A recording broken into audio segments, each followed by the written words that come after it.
कल्पना कीजिए एक ऐसे संसार की जहां जमीन नहीं है, सिर्फ तूफानों का एक अंतहीन समंदर है। एक ऐसा ग्रह जो सौर मंडल का सबसे बड़ा ग्रह है, इतना विशाल है कि उसमें बाकी सभी ग्रह समा जाएं, फिर भी जगह बच जाए। यह केवल एक गैस का गोला नहीं है, बल्कि हमारे सौर मंडल का वह अदृश्य रक्षक है जो सदियों से पृथ्वी पर आने वाली प्रलय को अपने सीने पर झेलता रहा है।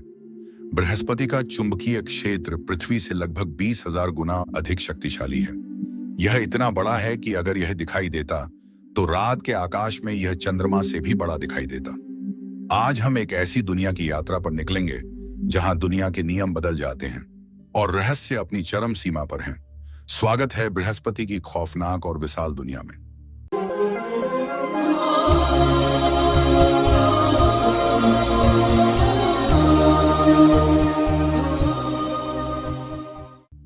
हमारी धरती से 1300 गुना बड़ी बृहस्पति की दुनिया कल्पना से भी परे है। यह सौर मंडल का सबसे बड़ा ग्रह है, इतना बड़ा कि अगर सौर मंडल के बाकी सभी ग्रह आपस में जुड़ जाएं, तो भी बृहस्पति उनसे 2 गुना बड़ा होगा। यह कोई ठोस जमीन वाला ग्रह नहीं है, यह गैस और तरल पदार्थों का एक विशाल गोला है। यहाँ कोई सतह नहीं है जहां आप पैर रख सकें। यहाँ सिर्फ तूफान, बादलों की परतें और भीषण दबाव है। बृहस्पति के बारे में बात करते हुए ग्रेट रेड स्पॉट को कैसे भुलाया जा सकता है। यह एक ऐसा तूफान है जो पिछले 300 सालों से लगातार चल रहा है। यह तूफान इतना विशाल है कि इसमें हमारी पृथ्वी जैसी पूरी की पूरी एक दुनिया समा सकती है। यह बृहस्पति के वायुमंडल का वो हिस्सा है जहां हवाओं की गति हजारों किलोमीटर प्रति घंटा की रफ्तार से चलती है।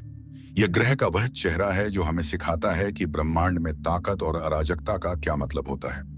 सौर मंडल का सबसे बड़ा ग्रह होने के बावजूद बृहस्पति अपनी धुरी पर सबसे तेज घूमता है। यहाँ एक दिन केवल 9 घंटे और 55 मिनट का होता है। यानी अगर आप बृहस्पति पर होते तो आपका दिन पलक झपकते ही खत्म हो जाता। क्या आप जानते हैं कि बृहस्पति हमारा रक्षक है? इसके विशाल गुरुत्वाकर्षण ग्रेविटी की वजह से यह अंतरिक्ष में भटकते हुए खतरनाक उल्कापिंडों और धूमकेतुओं को अपनी ओर खींच लेता है। 1994 में जब शूमेकर लेवी 9 नाम का धूमकेतु पृथ्वी की ओर बढ़ रहा था, तब बृहस्पति ने उसे अपनी गुरुत्वाकर्षण शक्ति से निगल लिया था। अगर बृहस्पति न होता तो पृथ्वी पर जीवन का अस्तित्व आज वैसा न होता जैसा हम देखते हैं। यह ग्रह हमारे सौर मंडल का बड़ा भाई है जो लगातार हमें बाहरी खतरों से बचा रहा है। बृहस्पति केवल एक ग्रह नहीं है, यह एक छोटे से सौर मंडल का केंद्र है। इसके पास 95 से ज्यादा चंद्रमा हैं। इनमें से 4 सबसे बड़े चंद्रमा ईओ, यूरोपा, गैनीमेड और कैलिस्टो अपने आप में एक रहस्य हैं। ईओ पर लगातार ज्वालामुखी फटते रहते हैं, तो वहीं यूरोपा की बर्फीली सतह के नीचे एक विशाल खारे पानी का महासागर है। वैज्ञानिक मानते हैं कि अगर इस सौर मंडल में पृथ्वी के बाहर कहीं जीवन की संभावना है, तो वह यूरोपा की उसी बर्फीली परत के नीचे छिपे महासागर में हो सकती है। इसके बावजूद बृहस्पति पर इंसानों का जाना नामुमकिन है। यहाँ का दबाव इतना अधिक है कि यह किसी भी धातु के यान को पिचकाकर नष्ट कर सकता है।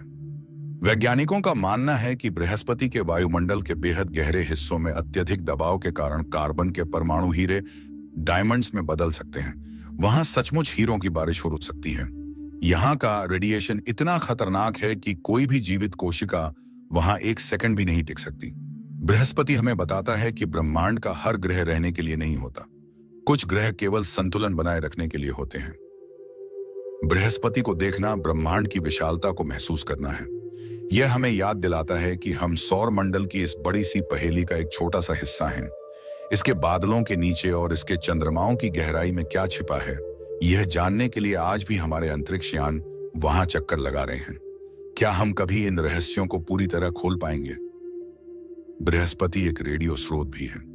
इसके तूफानों और चुंबकीय क्षेत्र से जो आवाजें निकलती हैं, उन्हें जब रेडियो तरंगों में बदला जाता है तो वे किसी डरावनी फिल्म के संगीत जैसी सुनाई देती हैं। आज भी बृहस्पति के बादलों के नीचे और यूरोपा की बर्फीली परतों के उस पार क्या छिपा है, यह हमारे विज्ञान के लिए एक चुनौती बनी हुई है। हम दूर से उसे देख तो सकते हैं, उसे समझ भी सकते हैं, लेकिन उसकी उन गहराइयों को छूना अभी भी एक सपना है। क्या हम कभी इन रहस्यों को पूरी तरह खोल पाएंगे, या फिर बृहस्पति हमेशा एक ऐसी पहेली बनकर रहेगा जिसे सुलझाने की कोशिश ही इंसानी सभ्यता की सबसे बड़ी उपलब्धि होगी? आने वाला कल ही बताएगा, क्योंकि अंतरिक्ष के सफर में अंत ही नहीं है।